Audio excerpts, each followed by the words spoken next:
Hey everyone, Sparks back with another Goddess Victory Nikke video, and it is Mori's turn in the spotlight. Brief though it may be, I think she's worth talking about because she might actually be the best free SSR unit that we've gotten yet. We've had some pretty decent ones. I mean, honestly, Kilo might have been the worst one, and even she had at least some application for new players at least. Rapunzel was decent, although maybe even a little bit behind Kilo. And Snow White was pretty legit, even saw play at one of the solo raids back in the day. But I think Mori could see play for a lot of accounts. So she is a Burst 2 defender with an assault rifle, a wind type, and an ammo capacity of 60, reload time of 1 second, and deals 13.6% damage with normal attack. Okay, so basically, she is a sustained damage buffer, a taunter with a shield, and she's free. So she's got a lot going for her. She's probably good in PvP, and a solid unit in general for at least new players. Her skill 1 is called Mole in Hiding. I love her names, by the way. It's like Mole in Hiding, All-Out Support, and Survival Tactics for the Weak. You can tell her vibe is not that of an attacker, but it makes sense. Okay, so it says, activates when entering the battle, affects self. Struggle creates a shield equal to 40% of final max HP continuously. All right, so this is a very powerful shield. It only covers her, though, not the rest of your team, but that's okay because of the next couple effects in here.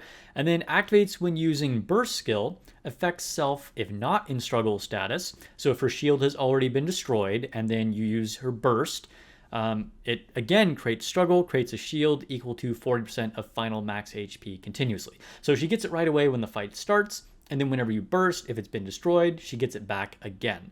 And it says activates when struggle status ends, affects self, max HP goes up by 5% continuously, and can stack up to 5 times. So whenever her shield gets destroyed, she will raise her max HP and then make an even stronger shield and keep doing that up to 5 times, which is going to be quite good, particularly because of her skill 2 here, which is activates after landing 60 normal attacks, which will be 1 full clip for her without any ammo buffs. When struggle status affects the target, taunts for 4 seconds. So she is going to taunt for 4 seconds, notably only when she has a shield, okay? Now, she'll probably have a shield most of the battle, but this is really important because a lot of the problems with some taunters come when they taunt and don't have any additional sustainability, whereas she won't be taunting when she doesn't have a shield, and then when she has a shield, she'll taunt. So essentially it makes a shield for the whole team in like kind of a roundabout way. That doesn't work in all situations, but basically I think this is going to be very useful. Could be relevant in arena, although assault rifles are kind of bad in arena. But I do think that, just taunters with a shield are going to be relevant, particularly if you're trying to make 5 teams because you're in Champions Arena. You're not pulling her because of that. That's a whole different conversation. But let's see what else it does. Activates when the parts of an ally, this is maybe the weirdest part of her kit, activates when the parts of any ally, including caster, are destroyed, affects all allies, sustained damage goes up 2%, stacks up to 5 times, and lasts for 15 seconds.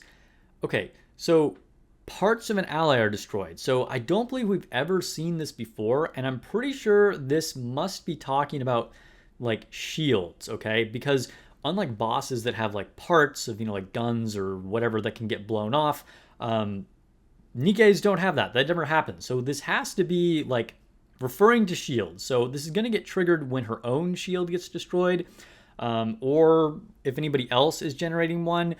It's a little bit hard to know exactly what this means. Let me know what your best interpretation is, or if you agree with me on this, but I think that this is referring to generation of shields if that gets destroyed. But anyway, in buffs sustain damage when that happens, and then activates when the parts of any ally, including caster, are destroyed. Also affects one enemy with the highest attack, deals 23% of final attack as sustained damage every 1 second for 15 seconds. So sustained damage of final attack for 15 seconds could add up to quite a bit.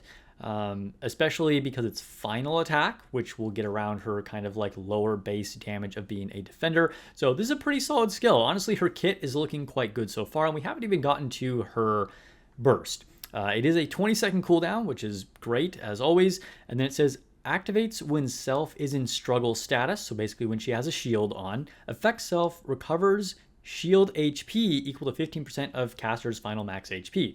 So if the shield hasn't already been destroyed to create a brand new one when she bursts, it is going to heal or repair the current one. So another way that she's just going to keep the shield up the majority of the time.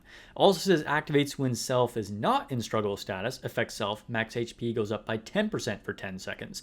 And then sustain damage goes up for all allies by 10% for 10 seconds. So pretty solid kit here. Very good defensive kit, and has a small amount of offensive capabilities as well. I think, she does the same sustained damage buff as Crust, who is our current banner unit right before Mori is released. She did a 10% sustained damage buff, and so when Mori gets stacked, she'll also do the same 10% sustained damage buff. It's not a great buff, to be honest, but if, like Summer Rosanna does sustain damage a lot better. If you do want to take advantage of that sustained damage, you could pair Mori with Bredy or Summer Sakura if you happen to have her. Of course, if you're a brand new player, you definitely won't have Summer Sakura, but that's kind of like not the main thing you're trying to do with her anyway.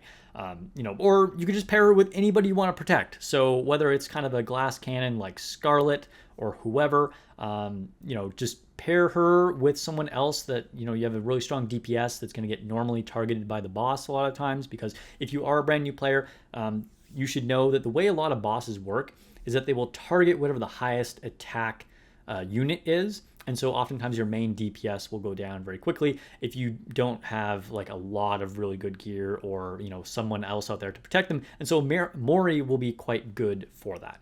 And another thing to really point out about that, again, is that she is a taunter only when she has a shield, which is really, really good.